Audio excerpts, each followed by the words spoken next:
College of Charleston. Thank you. Everybody, nice to see you. All right. Thank you. Thank you. Aloha.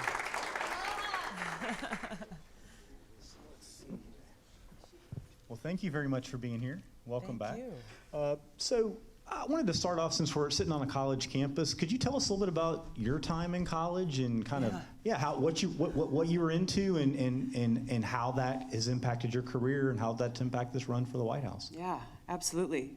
My higher education experience was highly unconventional. When I graduated from high school, I wanted to study film and television production. Communications, seeing the power, I'm seeing a big thumbs up there in the back.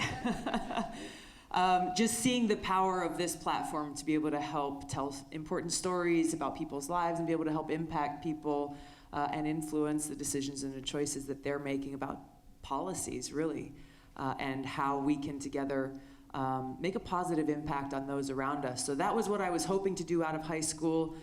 Found a university in California that I was excited to go to, got accepted, had the whole financial aid thing worked out, and then all of a sudden got a letter in the mail saying, oh, there was an error, and you actually don't get the financial aid you thought you would have, and there was no way that I could afford to go. And I was not prepared to take out a loan of 25 grand a year to be able to go to that school. So I ended up going to our community college on Oahu that actually had a great TV and film production course. Took a break from that, went through that course, and then ran for state house in Hawaii. And I was elected as a state legislator. Really passionate about environmental issues, and not listening to people who told me at that time, you're 21 years old, you haven't yet earned your degree, you're crazy for even thinking about running for office. But I was really grounded in the conviction of wanting to be of service to others and wanting to bring this voice about protection of our planet to our own state legislature and the policies there. So I took a break from school, served in the state legislature, eventually resumed my degree in international business with the Hawaii Pacific University, primarily because they had a great program that was friendly towards service members. Who are getting deployed, military families, et cetera, moving in different places. So most of my degree was done while I was deployed through 2 different deployments, a lot of distance learning, a lot of CLEP tests. Does anybody here know what CLEP tests are? A few of you can take the test. If you've got life experience or knowledge in different areas, you can actually take this test. If you pass, then you get the credits for that class that you normally would have taken. So had a very unconventional path, was taking classes in a tent in our camp 40 miles north of Baghdad while serving in Iraq, mortar attacks coming into our camp, and eventually graduated during my second deployment, and give my school a hard time because I still have not been able to actually walk across the stage in my cap and gown.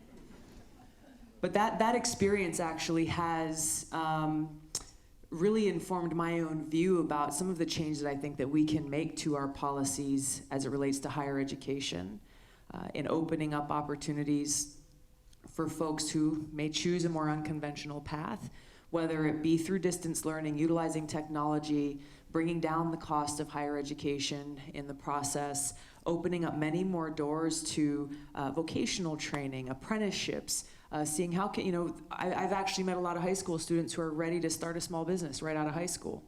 And let's see how we can best empower folks with the tools and the skills they need to be able to pursue what they want in life.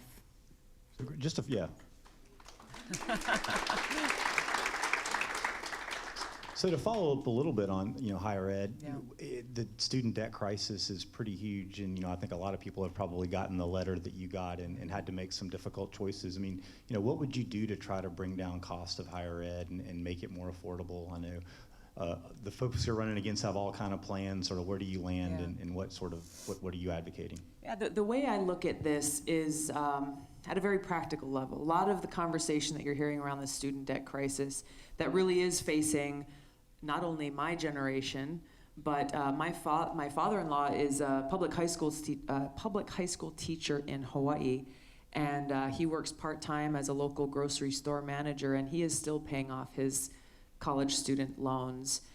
So debt forgiveness and how we tackle that is, I think, an important component to this. But you've got to look at what happens next. What about the young people who will be graduating in 5 years, 10 years, 15 years, 20 years? We have to look at this from a more holistic perspective of how do we bring down the delivery of the cost of delivery of higher education. And I think technology and innovation has a huge role to play in this. We've got to look at what are the major drivers of these costs continuing to increase, and look at how federal policy is either helping to contribute to the problem, or are there better things that we can do with our taxpayer dollars to better help make it so that it's more affordable and accessible to everyone.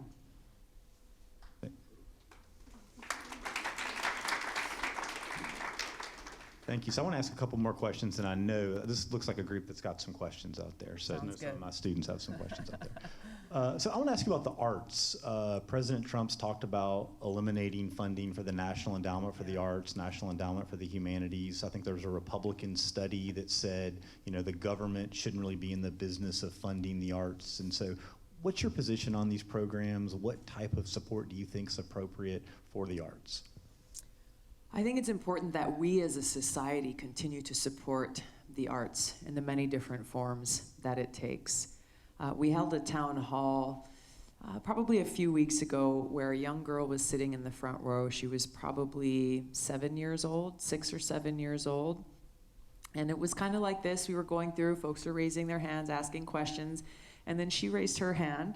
And so I went to her, and her question was about what I will do as president to support the arts for kids like her.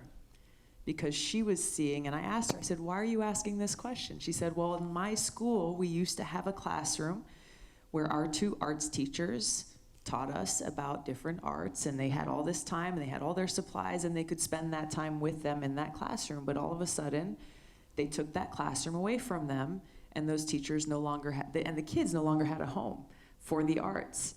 And so they were told, well, there's no money for them. They had to use the classroom for something else. And this was something that was really important to her.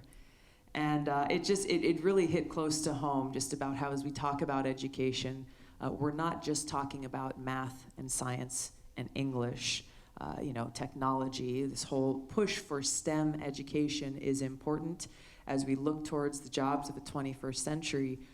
But I'm a member of a caucus in Congress that's called the STEAM Caucus, that's inserted arts into this STEM acronym that is being thrown around so much, recognizing, especially in places like Hawaii, rich with Native Hawaiian culture. Are you from Hawaii? Right on. I knew right when I walked in. I could feel the aloha vibes coming from you. But especially in states like ours, like Hawaii and others, but for us, growing up rich with Native Hawaiian culture, which has to do with song and art and cultural traditions, this is as important as all of the other pillars that are foundational to ensuring that our kids are well-rounded in the education they're receiving.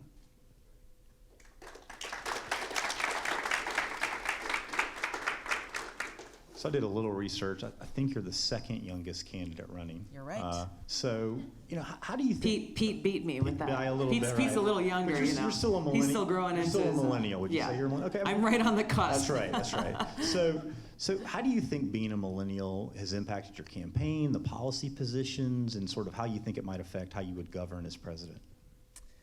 That's a good question. Some of the things that I've observed, and all I can do is speak from my perspective, and maybe some of you can relate, but I think in some ways I've found a generational difference between the way that our parents and grandparents were brought up and how they think about different things, especially as it relates to politics, where a lot of people who I grew up with said, I'm a Democrat because my daddy was a Democrat and my granddad was a Democrat, and that's just the way it always was. But what I found with our generation and those who are coming after us is, I think we're just questioning that, saying, well, that's not good enough. Tell me what it means to be a Democrat. Tell me what it means to be a Republican. What do those principles stand for? And how does that translate into the issues that we really care about? And also seeing the opportunity and I think the mandate to be able to bridge those divides of you're either on this team or that team, and instead look at protect, for example, how it serves the interests of every single one of us, regardless of your political party, to protect our planet. Recognizing that clean water is essential for every single one of us as humans to survive. Clean air to breathe, safe and secure spaces for us to live in, for our kids to grow up in, for them to be able to raise their kids in, rich soil quality to be able to grow food for us to eat. Just break these things down to the most basic level, and then you have something that crosses all party lines. And this is what I find, and I'm actually really inspired by with young leaders from across the country caring about different issues and coming forward and bringing leadership on those issues, saying, I don't care where you come from or what your political party is or what your background is, let's stand together around these shared values and principles that are important to all of us.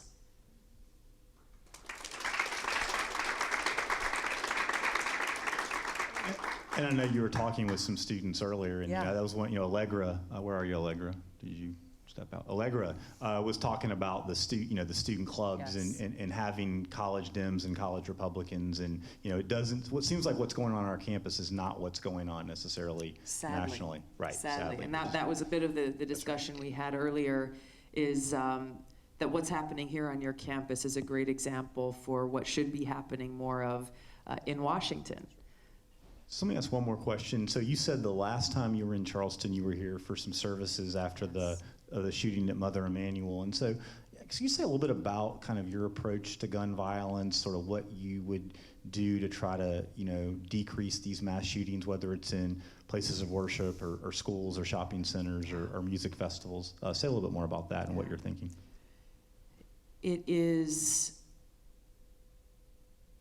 unfortunate beyond belief that we are now living in a day and age where this is a question that is often on the top of people's minds, concerned about the fact that that thought has to even enter their mind, that whether they're dropping their kids off at school or they're planning to go to church or temple or to the mosque or synagogue to worship, or going to the gas station, going to Walmart, you look at all of the different places where these mass shootings have occurred and you really realize that no one is safe.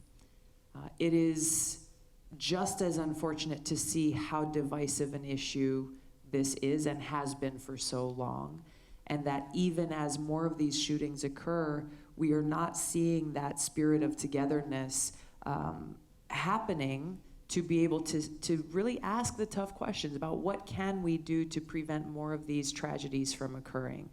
And yes, a piece of that has to do with passing legislation in Washington, looking at the laws that we have on the books at the federal level as well as the state level. We've passed legislation in the House of Representatives to mandate universal background checks, to close some of the loopholes that we know exists around gun shows, for example, to close the Charleston loophole that allowed that shooter to get those guns in his hand in the first place. Things that the vast majority of Americans agree are sensible gun safety laws. We've passed those out of the House with marginal bipartisan support, and they're waiting in the Senate for action. But we're not going to see the kind of progress that we need to see until we're able to come together as a country and recognize this is not an issue of those on the two extremes. On one hand saying, there should be no gun safety laws whatsoever. And then on the other extreme, those who are saying, well, there shouldn't be any guns in our country. And granted, those are the two extremes, but the vast majority of the people in this country, I think, realize that this is about our lives and the lives of our loved ones, and people who recognize that we can and should both uphold our Second Amendment rights while also ensuring that these guns are not getting into the hands of those very few who would seek to do harm to others.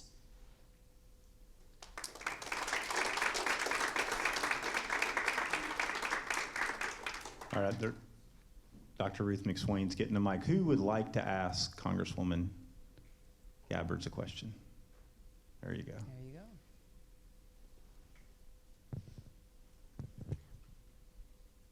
go. Maybe could you introduce yourself? Say, yeah, if you're a student, let us know. I'm a student here. My name is Billy. Nice to meet you. Thank you. I was wondering, why do you think there has been such like a negligence towards foreign policy in the debates, and why do you think it's important that we take a step to address that nationally? It's a great question.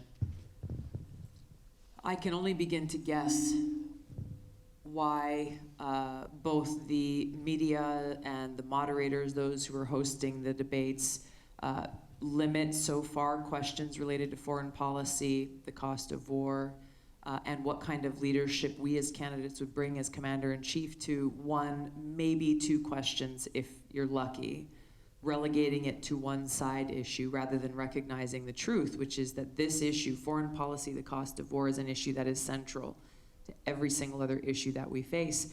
But the question really also needs to be asked of every other candidate who's running for president, who's asking every one of you for your trust and your vote in their ability to serve our country as our commander-in-chief. I think it's a disservice that both the media and the vast majority of other candidates are not making this a central issue in the campaign, given this is the most important responsibility that the president has. This is a central issue and focus that I've made of my campaign because I recognize that in a deeply personal way on two different levels, three levels. I still serve in the Army National Guard now. I've been serving now for over 16 years. Back in April, I just said goodbye at Hickam Air Force Base in Hawaii to 300 soldiers from the Army National Guard, many of whom I served with on my last deployment and who were shipping off to Afghanistan, saying goodbye to their families and loved ones, not knowing which of them might not make that trip home. It's deeply personal for those of us who serve. On a second level, it should be personal for every single American. Understanding that we, as taxpayers, we all pay the price for war. Every single dollar that is taken and spent on these counterproductive regime change wars, overthrowing authoritarian dictators in other countries, and then the nation building that follows on for an indefinite period of time, every dollar that goes towards that is a dollar that is coming out of our schools, our healthcare system, our communities, our infrastructure needs, a lot of the things that we're talking about that require resources. So there is a direct impact on every single one of our lives and the things that we care about right here at home. And the third reason why I've made this a central point in my campaign is because of this new Cold War we're in with escalating tensions between the United States and nuclear-armed countries like Russia and China. It's not something you hear a whole lot of people talking about, but it is a new Cold War that poses an existential threat to us all, given the reality that the United States and Russia still have hundreds of nuclear missiles pointed at each other on hair trigger alert, can be launched within minutes' notice. And there have been a very large number of near-miss accidents where a weird cloud formation was almost mistaken as an incoming attack, or a satellite being launched was mistaken initially for an incoming attack, and it was the decisions of individuals who were literally manning the post or making that decision about whether or not to launch that nuclear weapon on hair trigger alert that has made the difference and literally saved humanity. But this is the brink that we're on. We had a huge wake-up call to how real this threat is in Hawaii last year in January. Were you there? No, my parents were there. Your parents were there. So do you remember back in January, you heard about it, I'm sure, early on a Saturday morning, we had over 1 million cell phones buzzing all across our state with an alert that came out from our state civil defense saying, incoming missile, seek immediate shelter. This is not a drill. Yeah, exactly. It was terrifying because this message comes in, you hear it blaring on the radio and on the TV, and you're thinking, okay, I got 15 minutes. Where do I go? It says seek immediate shelter, missile incoming. This is not a drill. Where do you go? If we got that message right here as we're gathered in this room, raise your hand if you know exactly where you would go. Exactly. Where would you go, sir? You got one hand up here. I'm really curious to know. I'm Okay. Here's the thing, though. When we're talking about a nuclear explosion, even that, I think, would not give you the protection that you would need from the blast. What to speak of the nuclear fallout and the nuclear winter that follows, that kills everything in sight. And this is the terrible hoax about the situation that we are in, is that our leaders have failed us, bringing us to this point, increasing these tensions, tearing up treaties like the INF Treaty, throwing them in the trash, starting new arms races that are costing us more money, making us less safe. We have these fancy civil defense warning systems that'll tell us when an attack is coming in, that'll tell us to seek immediate shelter, but there is no shelter. So this event that happened in Hawaii was a pivotal moment just for me in my own life, like so many other people, but it was a major reason why I decided to run for president, because I recognized that it does not have to be this way. It does not have to be this way. This is why I'm running for president, to bring about an end to these wasteful, counterproductive wars, work to end this new Cold War, calling for a summit between the United States and Russia, my first day in office, so that we can de-escalate these tensions and redirect those resources back to serving the needs of our community and our people right here at home.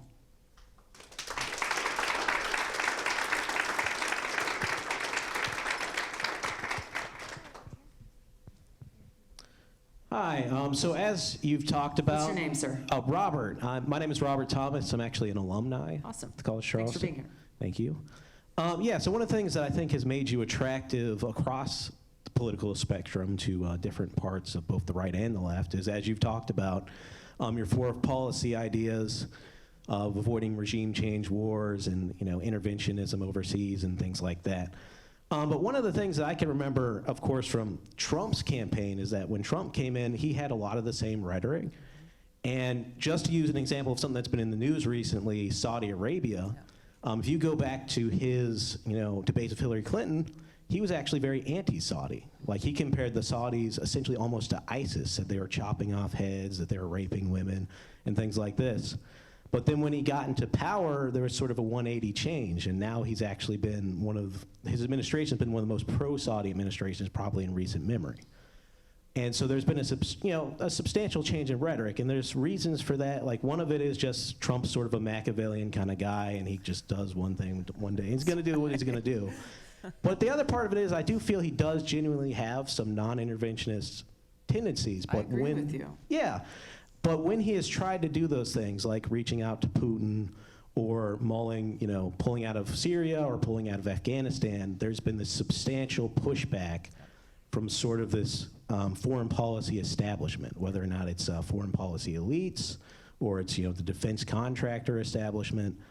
This whole establishment pushes back on him, and, his ideas then are essentially thwarted, and he can't implement those policies. And so my question is, how would your administration handle that differently, or how would you actually succeed?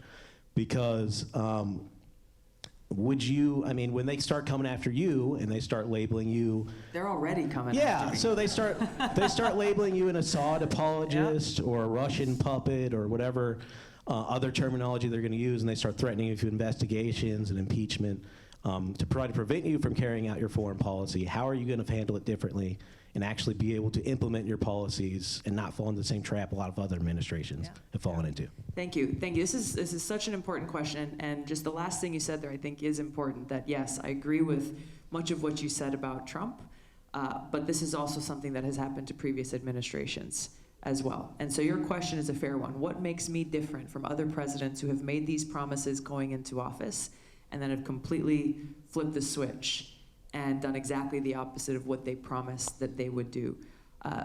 Here's the difference, is I'm coming from a place of very personal experience about what the cost and consequences of these decisions made by the President, Commander-in-Chief, and Congress are.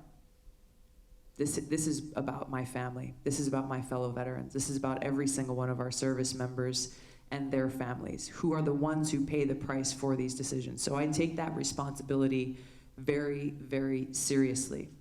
I am well aware, both through that experience as a soldier, as well as My time serving in Congress for almost 7 years focused on national security issues through the armed services, foreign affairs, homeland security committees, and I've had front row seats to the foreign policy establishment and the military industrial complex and the influence that they have across both political parties in Washington. And as I mentioned, they're already trying very, very hard to undermine my campaign and trying to lob all these different names. You mentioned some of them. There are others that are worse at me, trying to smear my character, trying to make it look as though I have other allegiances other than to the country that I am willing to put my life down for.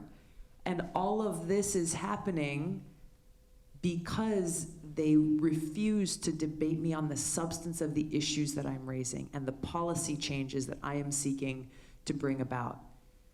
This is coming from the media, this is coming from a lot of folks in Washington, it's coming from a lot of different directions, but if you look at it and you watch it, it is so superficial that they are playing off of what they hope will be to foment fear and suspicion in people. It's because they cannot debate on the policy. They refuse to, because if they do, they would be forced to be confronted with the truth and the facts of the consequences of our failed foreign policy of being the world's police, of where we sit now with this policy of confrontation and escalating tensions with nuclear armed countries. So how will I have the courage to withstand those attacks? I am showing that I have the courage today. I'm showing that I have that courage as I have throughout my time in Congress, because I'm not in this for a popularity contest. I don't care what kind of names they call me. I'm in this for my country because I love our country and I care very much for our future. But do you think you're actually going to be able to implement what you want? Absolutely. That's why I'm running for president. Otherwise, I wouldn't. Trust me. I'd be surfing in Hawaii today. I'm not even joking. That is literally why I'm running for president, because as a member of Congress, there are some things that I can do, and there are many things that we have been able to do, but serving in that position as President Commander-in-Chief is a pivotal role to be able to change these policies, to end these wasteful wars, to bring our troops home from many of these countries, and to hold a conversation, to have the courage to sit and meet with Putin, to sit and meet with leaders in China, to sit and meet with leaders in other countries in the world, to begin to back us and our country away from this brink of nuclear catastrophe that we are in. And I think that sets me apart from a lot of other candidates who are afraid to either talk about these issues or tackle them in the way that they need to be,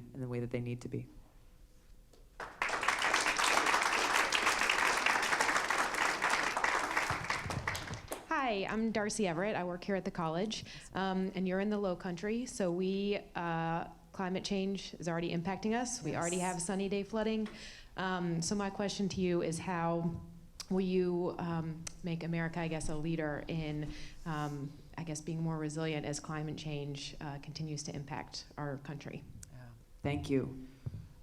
This is such an important issue. It's one that also we experience out in our island state. I think some of the similar challenges with flooding and other environmental threats.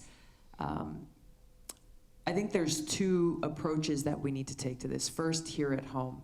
I talked a little bit about how we need to bridge the divides to be able to focus on the environmental threats that are posed to all of us. If you speak about climate change in Washington, and I hope it's different here, but in Washington, for some people, climate change is a bad word. And for others, it is a call to action. We as a country have to get past that in order to pass the kinds of policy changes and setting of priorities in Congress that we need to, for example, to transition off of fossil fuels, to end those nearly $30 billion in subsidies we are still giving to fossil fuel corporations, and instead look to our future. Look to our future. And you mentioned, how does being a millennial impact the way that I'm viewing both this race, but also our future? Is I would love to have a future for my family, for our kids, their kids, and their kids for generations to come. This is what is really at stake here. To be able to look at our agriculture policy in this country and how we're using taxpayer dollars better rather than incentivizing and subsidizing more of these multinational agriculture corporations who don't care about how much carbon they're emitting into our environment, who don't care about our soil quality and health, and instead look at, hey, how can we incentivize more regenerative farming, more responsible and sustainable farming practices that don't pollute our water, that don't pollute our air, that actually help us protect our planet.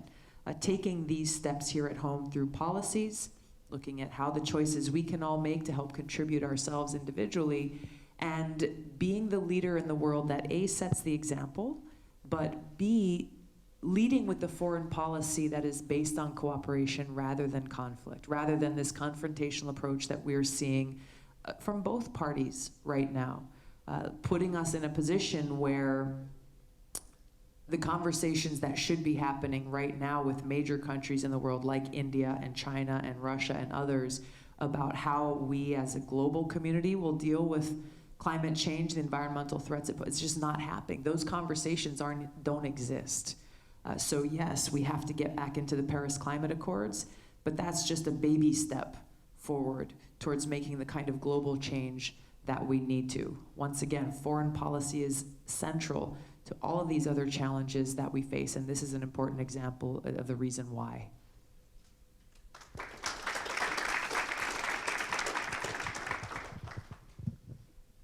Hi, my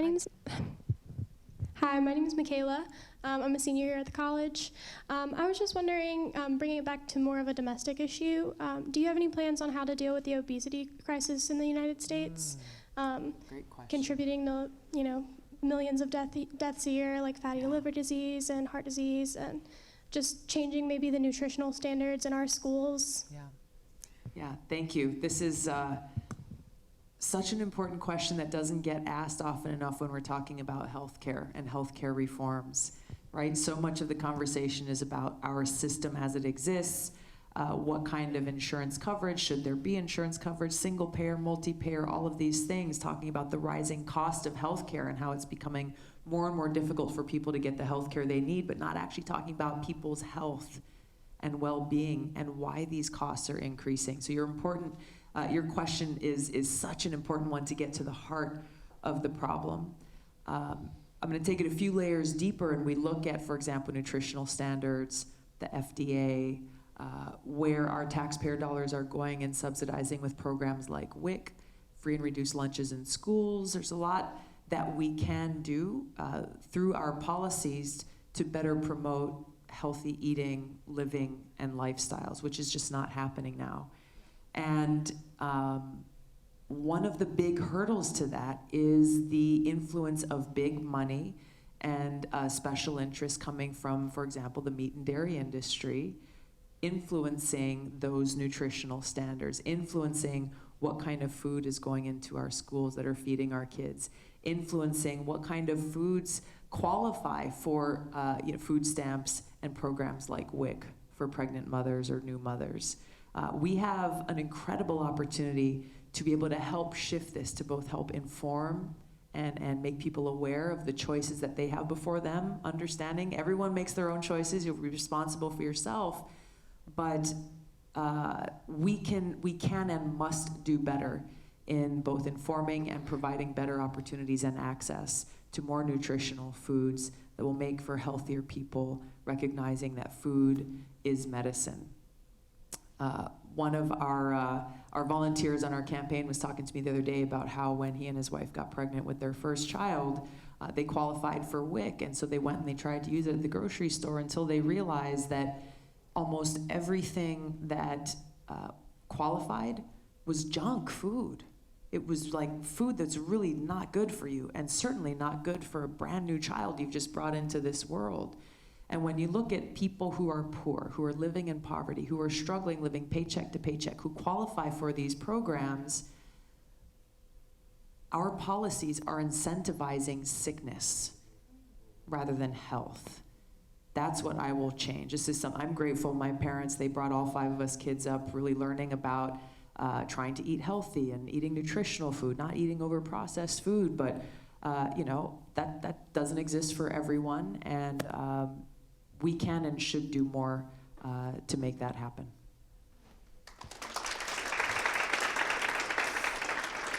I think we have time for 2 more questions. Hi there, my name is Christian Harris, and I am a junior at the College of Charleston, and I was sort of wondering what your stance is on people who have been trying to reform people who have recently been released from prisons or otherwise. What do you mean by trying to reform? Well, for instance, a issue that sort of hits home with me, for instance, is that my mother couldn't actually get a job actually before her trial began because her face was all over the news, and she was basically sort of recognized as a person who got into a DUI recently, and because of this, she was unable to get a job for herself. So I was wondering if there was any plans you would have for people who were in a similar situation for her. Yeah, thank you. This is a great question that really deals with our overall broken criminal justice system that perpetuates high recidivism rates and people who either continue to go through these prison doors over and over and over again, or those who are caught up in a situation maybe like your mother, and instead of seeing, hey, maybe this is somebody who actually really needs help, whether it's addiction or substance abuse or other things, instead of recognizing, hey, let's divert them away from the criminal justice system and actually get them towards the treatment or programs that they need to actually help them get out of this situation, then we end up not only helping that individual, helping their family as well, but we also reduce the burden in this prison system that is already vastly overcrowded. There are a number of reforms that I've been working on in Congress and that I would make a priority to put in place as president that would do things that would reflect the kind of legislation we just passed, the First Step Act, which is a prison reform bill that focuses on helping those who are serving time and getting out of prison to be able to make sure that they have the assistance, training, education, resume building, introductions to be able to get a job or to get back into the communities and the families that they have come from. We've got to end the cash bail system that unfairly punishes poor people and rewards the rich, making it so that if someone is arrested for a crime, before they're even able to go and get their due process through our criminal justice system, they're held in prison if they can't afford the cash, which means they're not going to school or they're not going to work, which means they can't provide for their family or their kids, and the cycle goes on and on and on about all the negative impacts that come from that.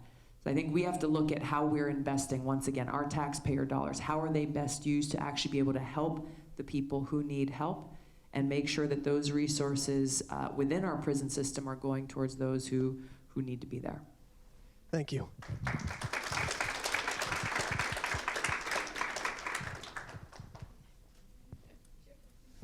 She's had her hand up for a long time, I feel. Yes, I'm old. I'm not a student. But I did bring my 14-year-old son, who I think it's important for him to appreciate the democratic process. So he has, seen Marianne Williamson. He met Michelle Obama when he was 3. Awesome. He's here to see you. And Lindsey Graham. I think it's important for him to see the... Yeah. I want to compliment you. I want to tell you why. I was blown away, the debate. I think it's so important for a candidate to demonstrate integrity. And you were so courageous and so straightforward.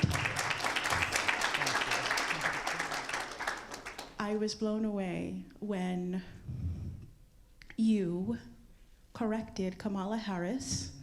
It was genius. I just couldn't, I said, am I seeing this? Someone in the moment, in the debate, had their chops down and was capable to address hypocrisy like right on point, and it was amazing. Yes, and I also want to thank you for your pride in being Hawaiian and representing the plurality of identity. How, race is a continuum. It's expansive. Yeah. It's not just A or Z. Right. And I think that is just beautiful. Thank you. And the only question I had in terms of politics, Oh, and I want to say thank you to the College of Charleston. I've practically raised my child in this campus as a homeschooler, and for making this beautiful accessibility, to this awareness. With the question I had as a Hawaiian, I once saw a documentary and some news specials about affordable housing. Yeah. How Hawaii to us, beautiful place to visit, tourist place, but it's a real home, real life. It's reality. Yeah. And I was really taken back. It was painful to watch about the difficulty with affordable housing and how Hawaiians struggle with that. How would you address affordable housing in Hawaii? Great. Thank you. Fine. Thank you for your very, very kind words. Thank you for bringing your son. I was also homeschooled. My parents are teachers by training, and they homeschooled all of us kids as we were growing up too. So I appreciate you both coming here. This affordable housing shortage, and this is a crisis that is facing my home state of Hawaii, but it's facing urban cities and rural communities all across this country. Unfortunately, Hawaii has the terrible distinction of having the highest homeless rate per capita of any state in the country. And it's getting worse. It's not getting better. It's expensive to live in Hawaii. My husband and I, we rent a 2-bedroom, and we pay like $2,500 a month for rent. We can't even begin to think about what we would need to be able to afford to buy a home, which is on average north of $800,000 for, a 1,200 square foot single family home. We ship in over 90% of everything that we consume, both in energy and food, building supplies, everything. So the cost of living is a lot higher there. When we get to the affordable housing shortage that we have, we've got to point to a few things. First of all, the role that the local government plays in zoning laws, in actually zoning different areas of community for either mixed-use housing or ensuring that we are setting aside land that can be leased for $1 a year for truly affordable housing, building those public-private partnerships to make it possible to afford the development of those communities. What we've seen, unfortunately, is that a lot of politicians are in the pockets of these developers, and they get a lot of money for their re-elections. And so when a developer comes in, this is what we have in Hawaii, is they'll say, okay, we want to build X number of luxury units. And if you want to build, let's say, 100 luxury units, you have to build a certain number of affordable units without saying where they need to be located or anything else. But those affordable units very often are only affordable sometimes for as short as 5 years before they're put out on the market at market rate, either for rent or for sale. 5 years is nothing. It's nothing. And the developers will say, well, the market will dictate. Well, yeah, the market is dictating that a lot of Native Hawaiians and people who've grown up in Hawaii have to leave our state to go and move to places like Nevada and Utah and Washington State and other communities where they can actually afford to raise their kids and raise their families. So the priority that I would place on this as president is to be able to work with both state and local governments, recognizing the important role that they play in making sure that we can get that affordable land to develop this housing, and to make sure that we can think creatively. Who's all about the tiny houses and yeah, not you guys, I guess. It's pretty cool, man. Follow them on Instagram. They're building houses out of containers, shipping containers. It's incredible. It's incredible. But we can think, if you've got a family who's living on the street, and they've got a choice between living on the street, with cardboard over their heads, versus going and moving into a tiny home made out of a shipping container, perhaps, where you've got a bathroom and you've got a bed and you've got a shower, you've got a place that you can call home, they're going to choose that. And that can be done at a much more affordable cost. But the thing that gets in the way of developing these kinds of things are local zoning laws that are mired in bureaucracy, where they're saying, well, you have to have 3 parking spaces if you're going to have a home unit and all these things. Just like, come on, we're talking about getting people off the street. So building these strong partnerships at every level of government, bringing the private sector involved, getting the private sector involved, and dedicating the kinds of resources that we need to be able to meet this incredible demand that we have all across our country. Thank you. If you don't mind, I would love for this gentleman to be our last question. Absolutely. We'll head over there and then. Hold on. She's right. She's This gonna is get rare. it. Raising his hand every time. You got it. His hand's popping up. Okay, all right. Okay, thank you. What's your name, sir? Yeah, I'm Alonzo Bolton. I'm a member of the community. And my question is, I've never heard of any politician talk about the insurance that they have. As a member of Congress, what kind of insurance do you have? It's a great Who question. pays for it? And why can't we have what you have? What's the problem? You're assuming I got something special. It's a great question. We purchased, this is my husband, by the way, with the camera, if you want to say hi. For us and our family, we purchase our health care off the healthcare exchange, the Affordable Care Act, Obamacare Healthcare Exchange, and we have Blue Cross Blue Shield. So it's the very same requirement. This was actually a requirement that eventually Congress put in place. You remember when the Affordable Care Act first passed, there was an exemption for members of Congress saying that they didn't have to follow it. Well, we fixed that, and we made sure that members of Congress, if we're telling everybody, hey, you gotta buy your insurance off the exchange, so do we, and that's the way it should be. Did that answer your question? So you can get Blue Cross Blue Shield probably if you want to. All right, so we've got one of our students, William, kind of come up and wants to present you with a T-shirt. And Wow. Congresswoman, we just wanted to thank you so much for joining us today. Obviously give you this T-shirt, and Awesome. we'd like you to come back. Please join us anytime. So thank you again. Thanks for having me. So nice to meet you. Thank you very much. Thank you very much. Wonderful. Great to be here. Thank you.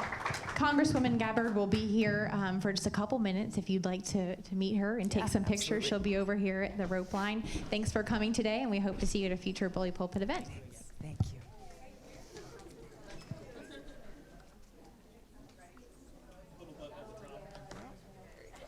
Figured it out. Thanks. Hi. Hey, everybody. Yeah, sure.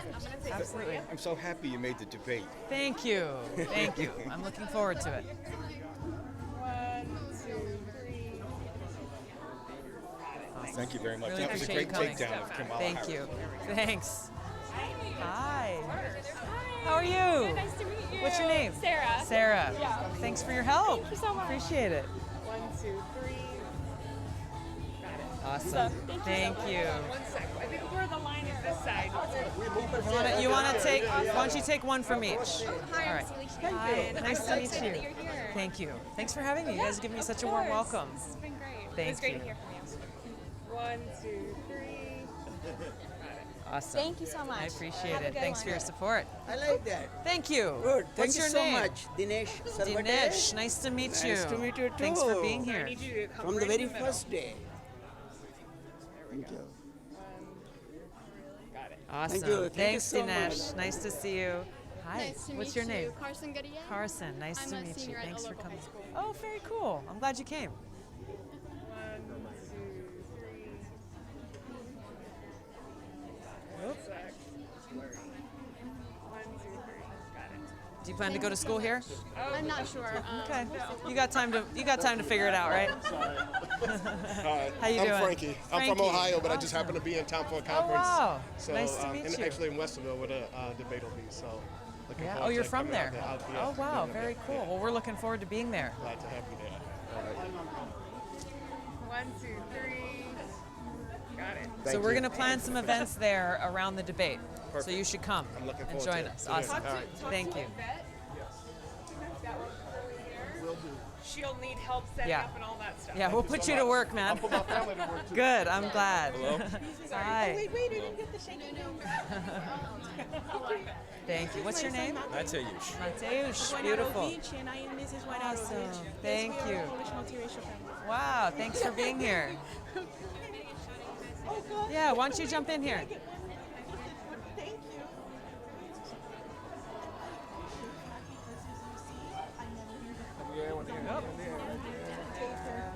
Awesome.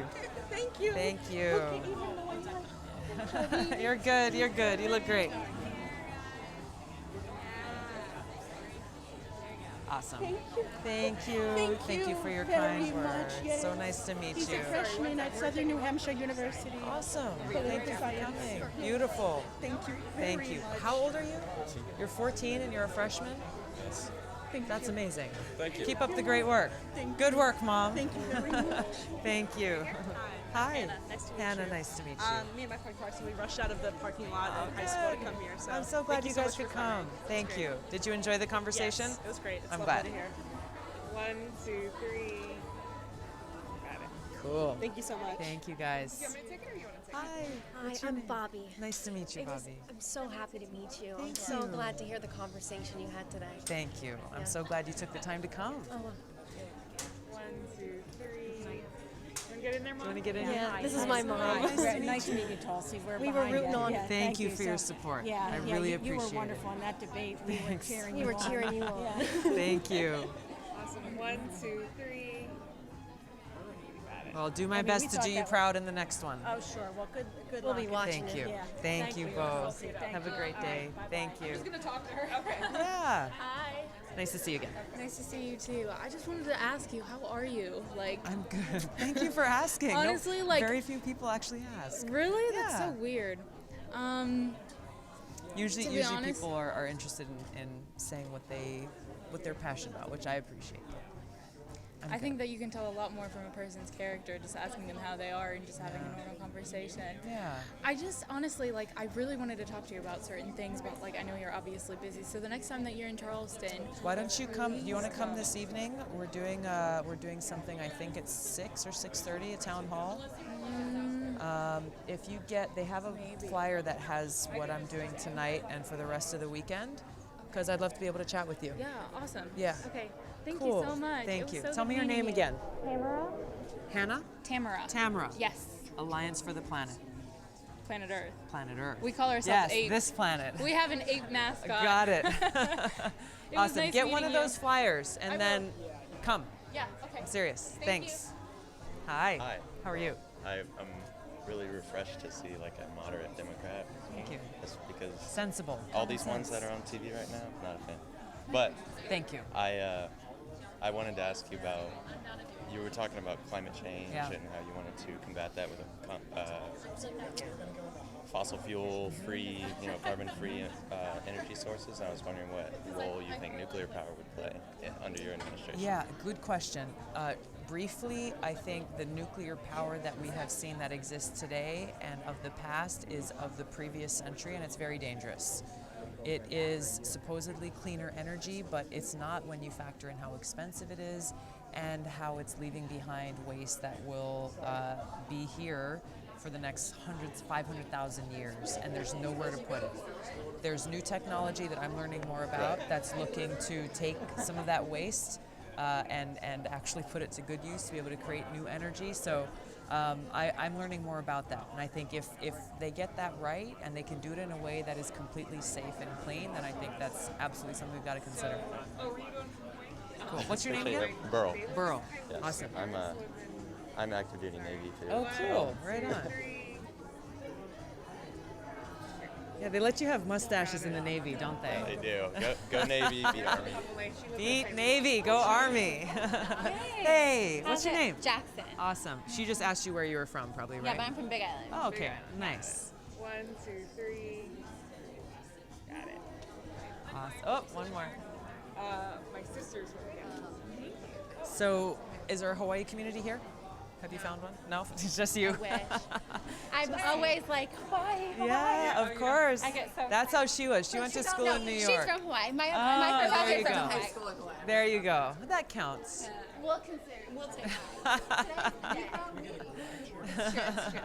Thank Nice you. to see you. Aloha. Hi. Jeremy, nice to meet you. Nice to meet you, Jeremy. Thanks for being here. Thank you for coming out. I really liked your message. Thank you.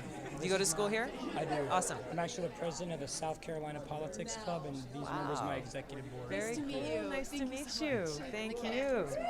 Thank you, guys. Do you all go to school here? Or? Yes. Oh, Yeah. fantastic. Very cool. Well, should we take a group picture? Okay. Right on.